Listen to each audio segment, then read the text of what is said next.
All right, welcome to the Brand Currency Podcast, where we break down branding and design in a way that actually makes sense for your business.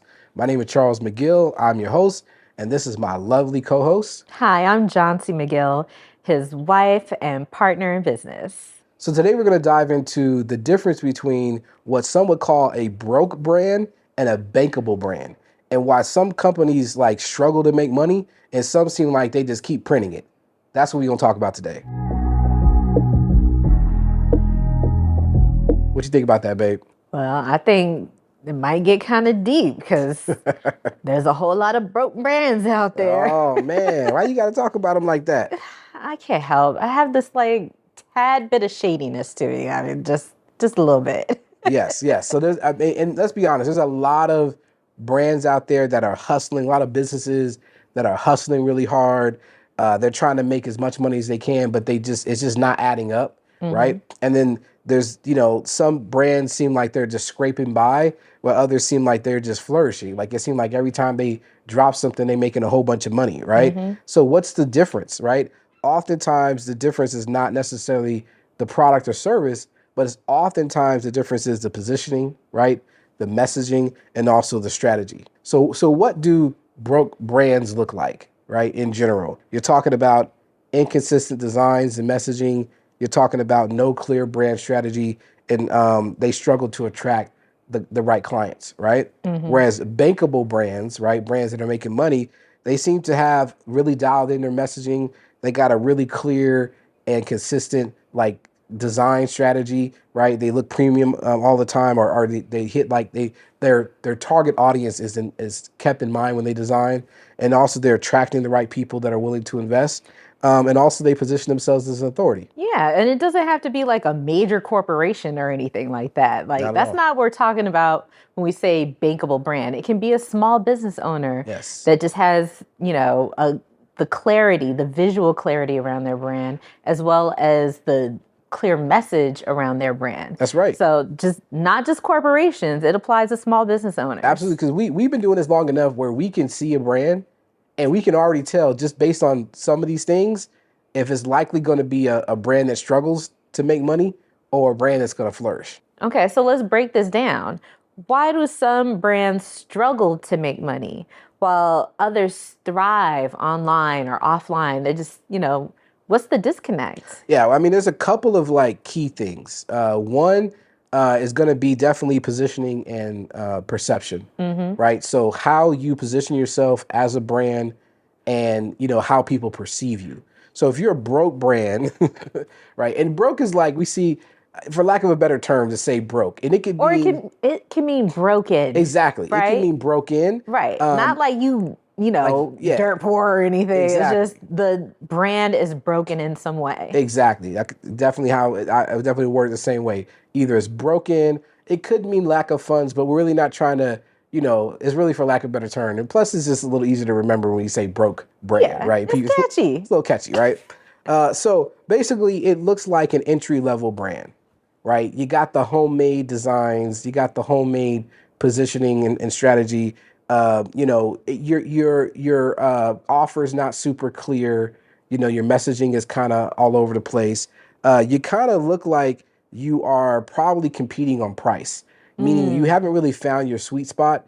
You're likely doing something whereas, you're instead of you setting your price based on your value and also creating experiences that match the value so people pay what you are charging, you're likely comparing yourself to others and seeing what other people are charging and just trying to find your place to be somewhere in there, because that's a learning curve. Yeah. When you're in business, it very rarely do you just put something out and it's the right price, the right offer, the right everything. Absolutely. So there's all these different iterations when it comes to your brand.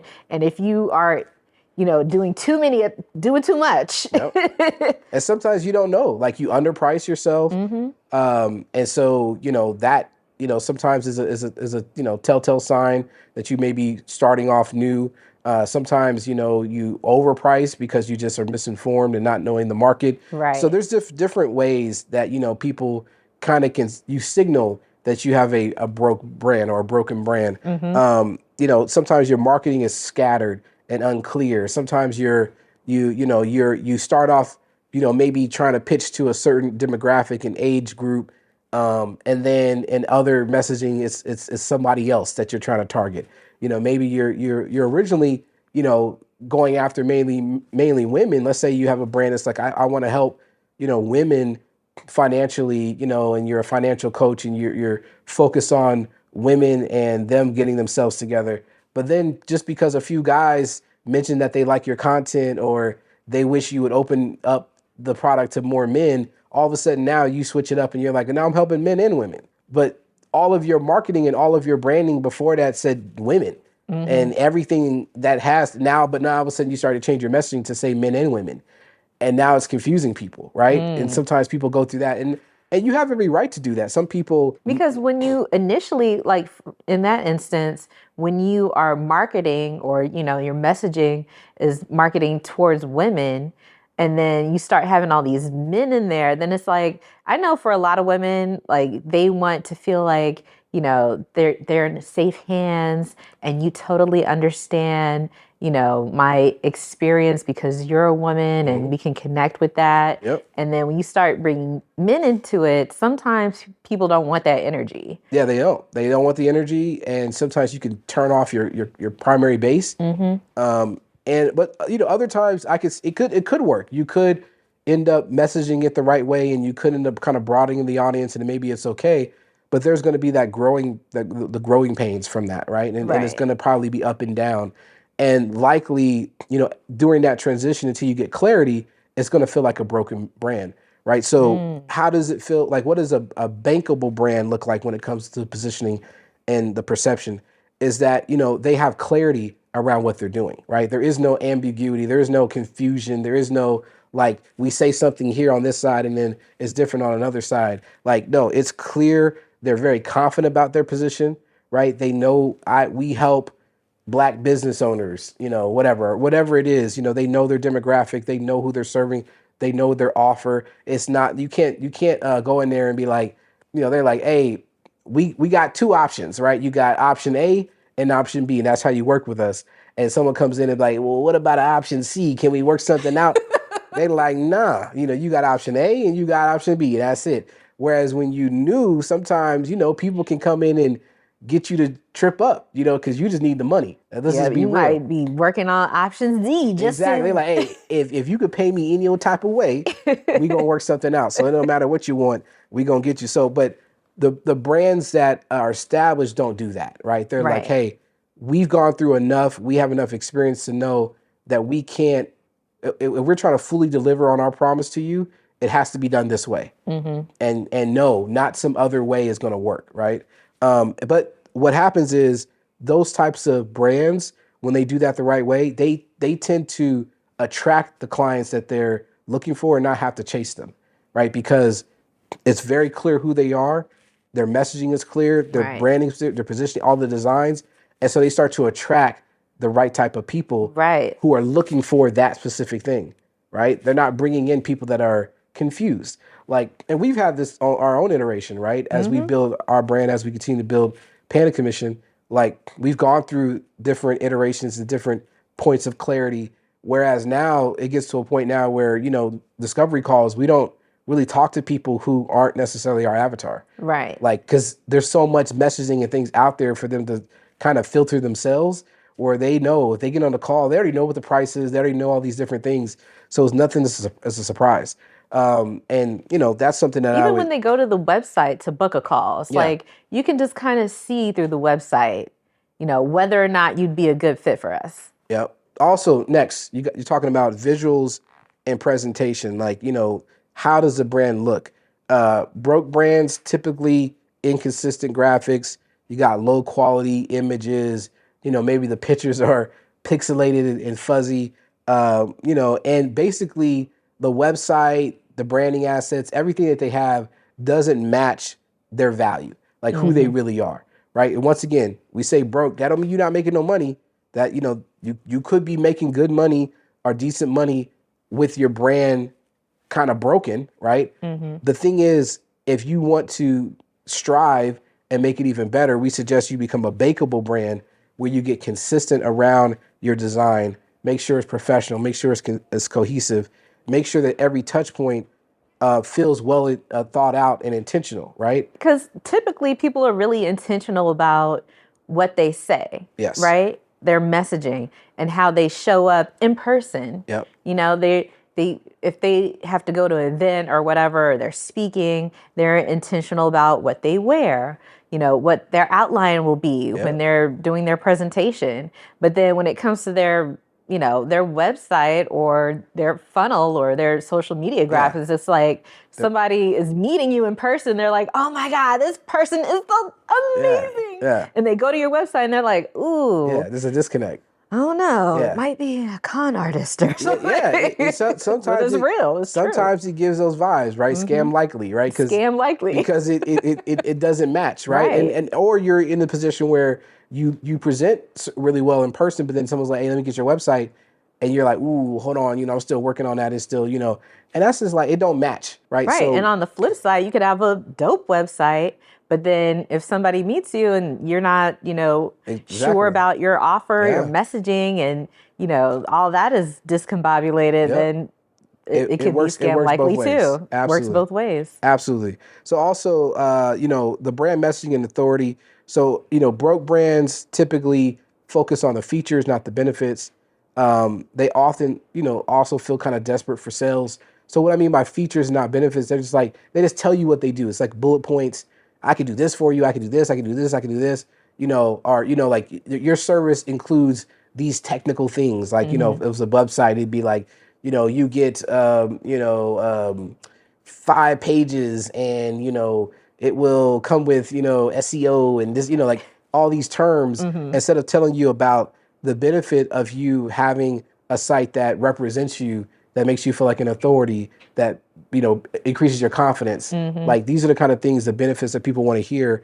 But when, you know, you're a broken brand, you're just talking about the bullet point and list of things that you would give someone rather than how you would make them feel the benefit of having that. That makes sense? Oh, it makes a lot of sense. Yeah. So bankable brands, on the other hand, you know, they speak directly to your pain points, right? They speak directly to your desires, right? So they're going to say, hey, we know that you're spending late nights, you know, struggling to figure out your finances, and you're stressed out about taxes, you know, and, you know, if you're an accountant, you would say something like, hey, don't you want to be able just to, you know, pull up your P&Ls, you know, and have everything just be done and you not have to stress over it? Oh, that sounds nice. Yeah, you know, you're not wondering how much you owe in taxes because it's all being calculated. Right. You know, you're not looking over your shoulder, you know, for the IRS, or not wondering, you know, or not knowing what your budget is or whatever. So those are the kind of things that you would be talking about as an accountant, rather than saying you're going to get, you know, a spreadsheet with, 200 transactions and, you know, all this technical stuff that people are like, that doesn't really, you know, help me. So those are the difference between like a broke brand and then a bankable brand. Okay. Right? Is that making sense? You know, I feel like, you know, sometimes people, they still like struggle with the differences. Is that clear? Yeah, it makes perfect sense. And now we're going to make some dollars and pay these bills. Your online presence may be holding you back, but we can fix that. Entrepreneurs, coaches, speakers, be honest. Are you proud of your website, or do you cringe every time someone asks you for your link? Here's the deal. You don't need to gamble on a full redesign. With Panda Commission's Divine Redesign Movement, you get a pro-level website or funnel mockup for just $100, risk-free. We're talking expert design, not run-of-the-mill templates that everyone else is using. In less than a week, you'll have a high-converting, premium look for your brand. Love it? Move forward with a full redesign. Don't walk away, no pressure. Spots are limited, and your next client is judging your website right now. Don't let bad design cost you business. Your digital breakthrough is just one redesign away. Lock in your $100 mockup today at mydivineredesign.com. Panda Commission, premium design for your business at every stage.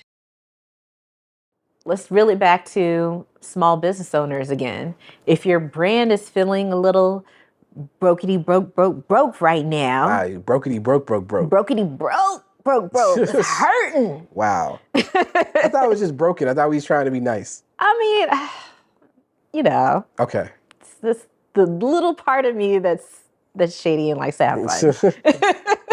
But if you have like a brand that's broke right now, how can you fix it? Like, what can you do? What are some of the things, that can make you feel like you have a brand that's bankable? Yes. Well, first thing you got to do is you got to audit your brand, right? You have to That's a audit. great point. Yeah, you got to, and when we say audit, it means like, take inventory, take a look, analyze, evaluate.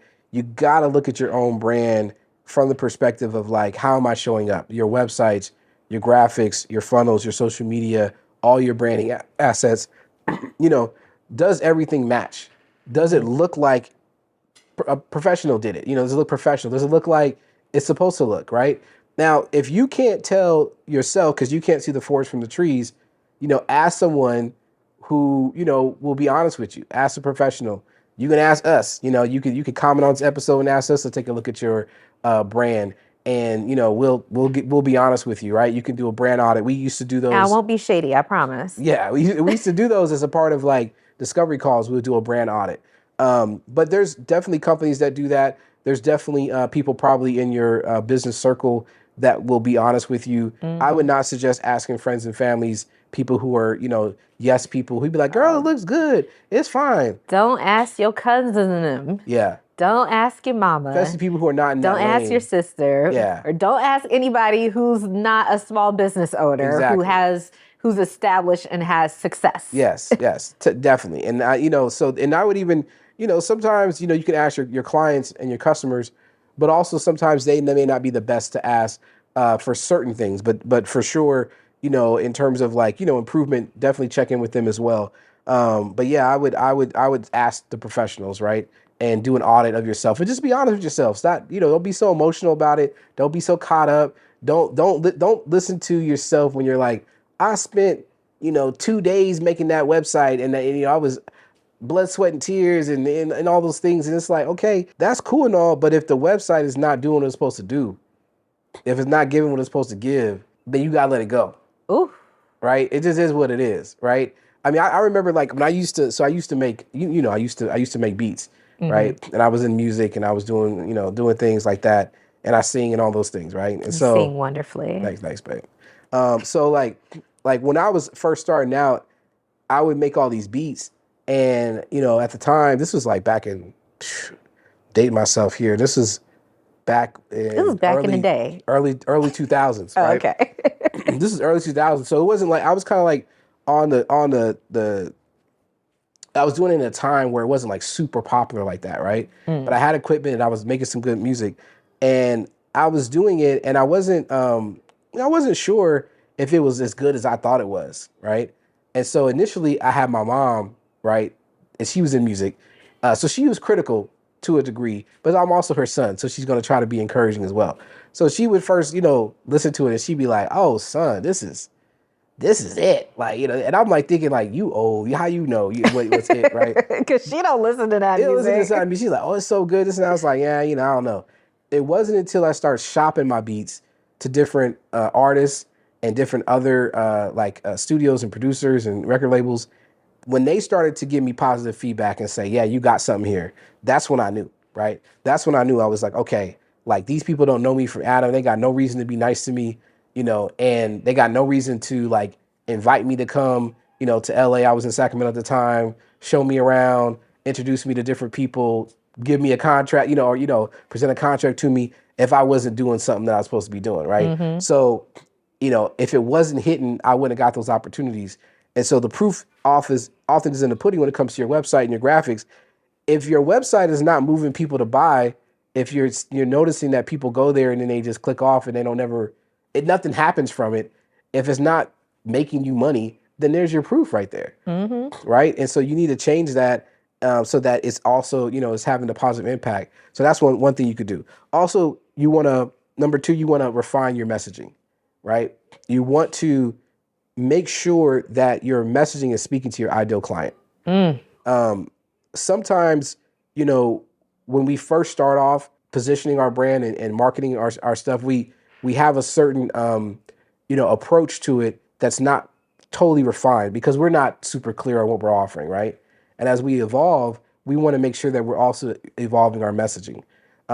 Especially with ChatGPT, you can get anything pretty fast, right? You could build out stuff pretty fast, build out some messaging pretty fast.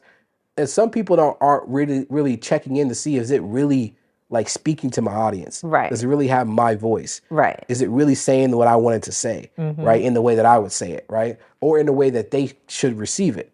And sometimes it takes some fine tuning to get it there. I've noticed like with us, like we have some messaging out there that I feel like needs some updating because we've been getting better at speaking directly to our audience. I think that we've been doing some emails that have been really good. We've been doing some workshops that have been really good. And workshops are fire. Yeah, and those things, like as we've been getting better, our in-person workshops are fire, but then we also do workshops for our clients that are really, really amazing. Yes, our virtual ones as well. And so as we've been doing them, I've noticed like, okay, we need to fine tune our messaging. We need to go back to our website, maybe our social media stuff, and try to like get this a little bit dialed in, because now we're finding we have messaging that's resonating with our audience even more. So we got to go back and make sure all of it is making sense. So we got to do that. And I would advise you guys to do that in terms of making your brand more bankable, is refining that messaging.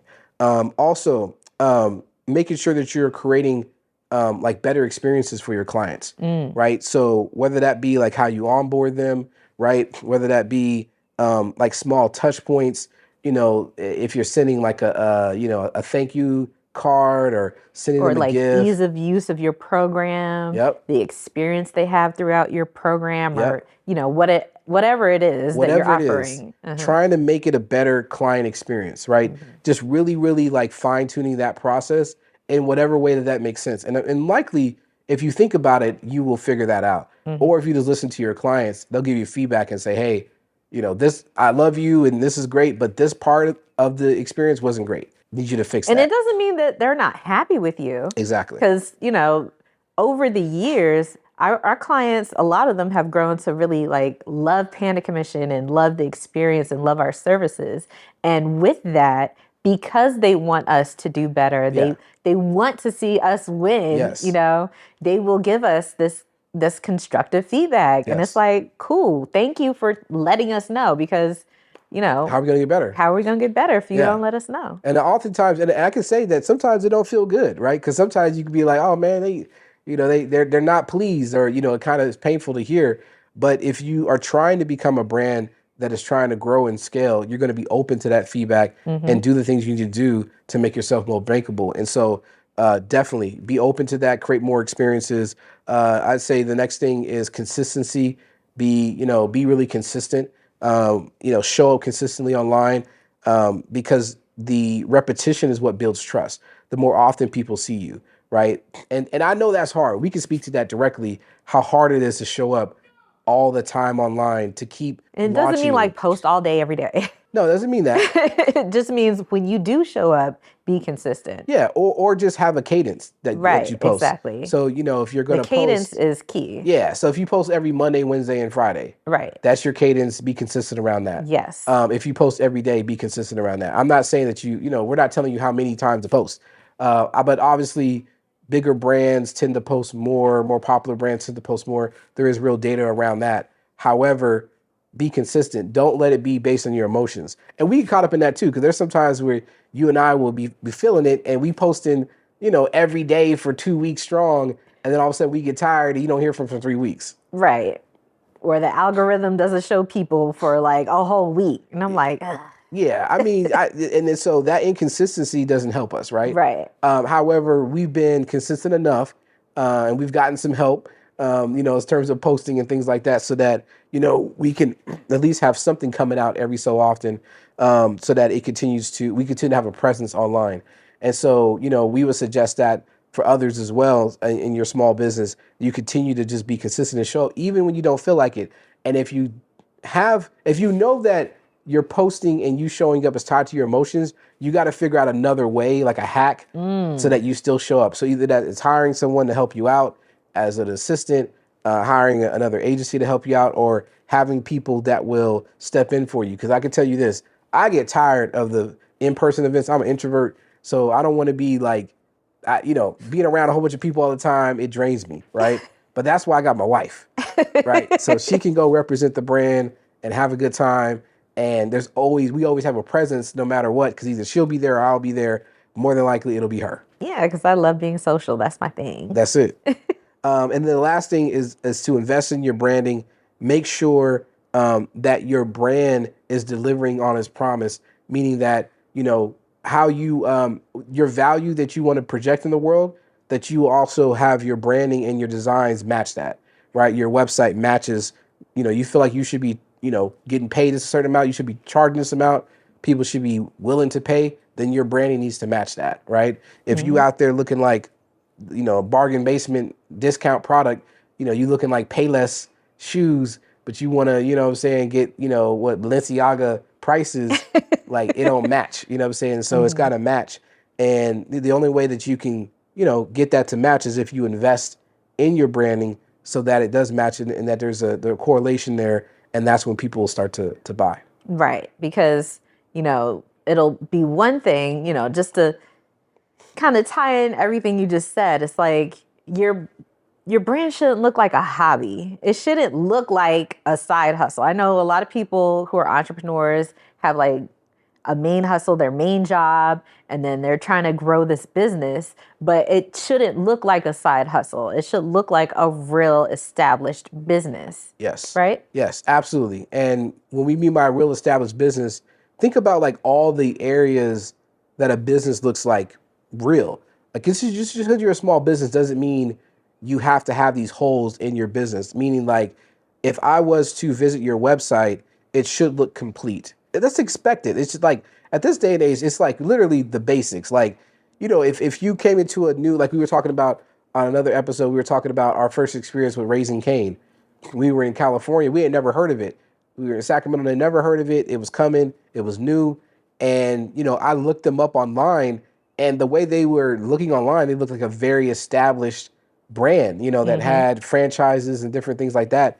The website looked really great. And then when you saw the website and then you saw them in person, it matched, the branding, the logo, the colors, everything matched. And so that just made me feel like, okay, this is something that I could probably trust, right? But small business can do the same thing. Just because you're a small business doesn't mean that you have to have like a really nice storefront or physical storefront or maybe a nice business card, but your website is trash.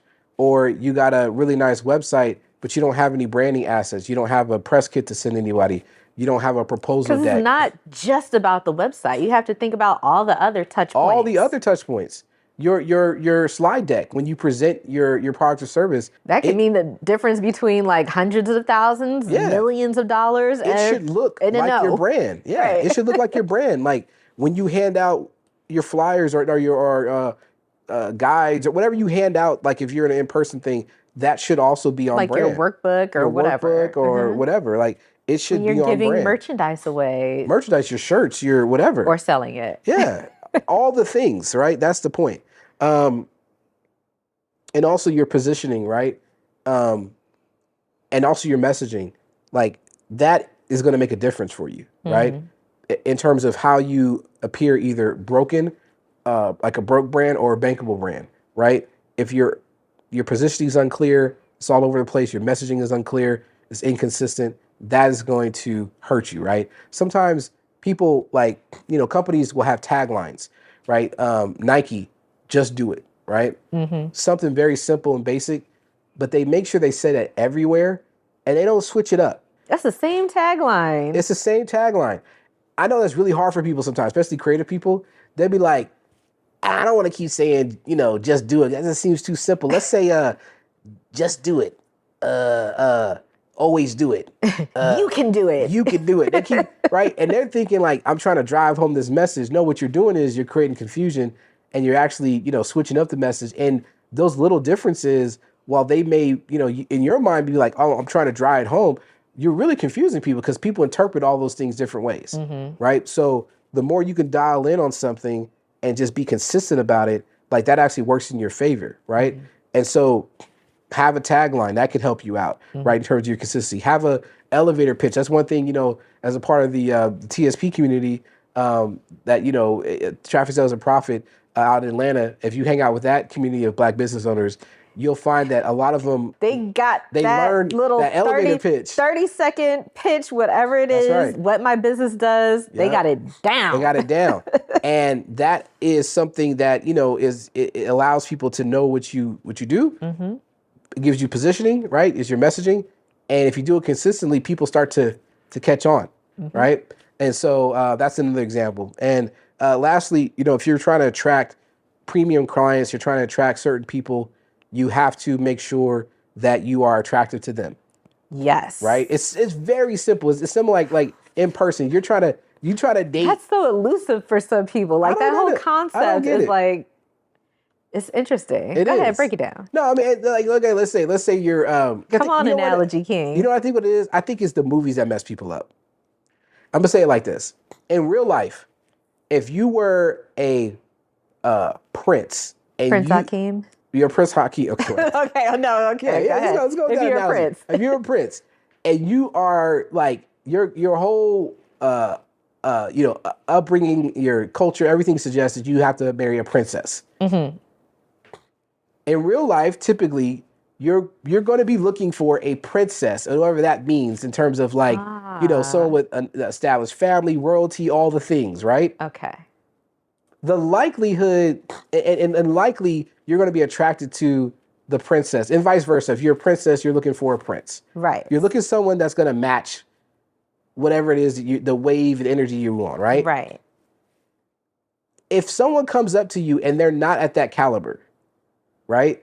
They're not quite where you are in that social status. They might be a pauper. They might be a what? A pauper. What's that? Like the Prince and the Pauper? No. Oh, they might be like a lower class. Okay. A lower class citizen. Just for the sake of this example, they're a lower class, right? They're there's so many movies like that. Aladdin, right? Right. Aladdin was just a common street guy, whatever, right? And the likelihood of you being able to like court this princess, right, or even have her even notice you, you got to be really brave. Well, no, it don't happen in real life. That's not a real life. It's a fantasy. It right? is a fantasy. It's a fantasy. It's like it's a Disney movie. It's a Disney movie. It's like the idea of like you got like people be like, oh, I want to work with these large corporations, or I want somebody to notice me that's got a whole bunch of money, right? And they're doing all these big things. You got this small business that's doing a little something. You think they just gonna randomly pluck you out of the crowd and be like, you're the one for me. Like, you're you and your small brand that has, all this. I see all past all of that. I see greatness in you. They don't happen like that way. It don't happen like that. It's just not real. You know what I'm saying? It's like somebody who's like on the corner singing. You got your guitar and you're singing. You think somebody's gonna walk by and give you a record deal. They gonna be like, L.A. Reid's gonna walk by and be like, oh my God, I've never heard a voice like this. Here's your contract, right? And you a star. They don't happen like that. Right. Like the real truth is you gotta grind. Mm-hmm. If you're an artist, you gotta be singing, making your own tapes. I'm dating myself. Making your own music, streaming it. You gotta put it on YouTube. Stream it, build a base. Actually do some stuff yourself. Right. And then people will start to notice you and realize who you are. Hopefully. Similarly, like if you're trying to like date someone at a certain social status, more than likely, in order for them to give you the time of day, you're going to have to elevate who you are as an individual to even be in the same vicinity as them, or for them to recognize you as who you present to be. Right. If you looking like it's like game recognized game, and if you looking unfamiliar, it ain't gonna work. You know what I'm saying? That's the reality of it. So premium clients want premium experiences and they expect to pay premium prices. Mm-hmm. If nothing about you says premium, the likelihood of you landing them, it is not gonna happen. However, if you looking like a discount type brand or a broken brand, you probably gonna attract discount people. Listen, but it's real. Listen, we try to keep it real in this podcast, right? We gotta tell people. That's what it is. It can hurt, but it's real. It's tough love. It's tough love because we understand the frustration because we've been through it too, right? There was times when we were like, man, why are we getting these types of people, right? Why are we getting this, because this ain't really what we about. Well, we had to look at our messaging. Right. We had to look at our pricing. We had to look at like how we were positioned and be like, oh, now I get it. Once we start changing that stuff up, we start attracting different people. Right. It can work for small businesses all around. and it could work for you as well. Like because that's what we help our clients do. That's sometimes. what we help our clients do, 100%. And so this works. And I'm telling you, we could put this analogy in so many different places. It works.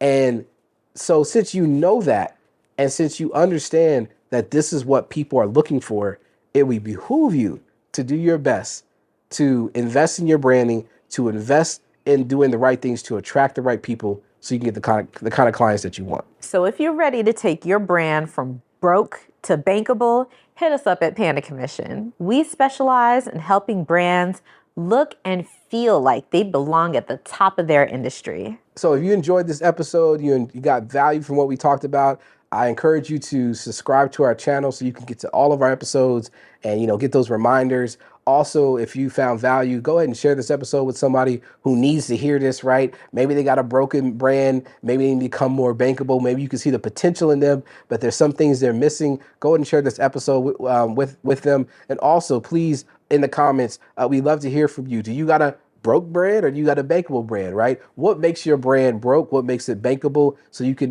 maybe share your experiences and help somebody else out. Also, you can follow us on Instagram, on Facebook, and YouTube at Panda Commission. Just type in Panda Commission, you'll find us. Go ahead and follow us. We'd love for you to become part of our Panda family. If your brand looks cheap, people will assume your business is too. Coaches, speakers, small business owners, be honest. Does your brand look like the premium high-value business you say it is? Or does it scream, I did it myself, but this ain't my ministry? Listen, a powerful brand isn't just designed, it's built with intention. And if your brand looks basic, don't expect premium clients. That's where Panda Commission comes in. We take care of all your design needs, websites, funnels, and graphics. Unlimited, high-quality designs completely done for you. No more unreliable freelancers, no more overpriced agencies, just a flat monthly rate and branding that actually increases your conversions. It's time to show up like the authority you are. Get unlimited premium design. Visit pandacommission.com and sign up today. Panda Commission, premium design for your business at every stage.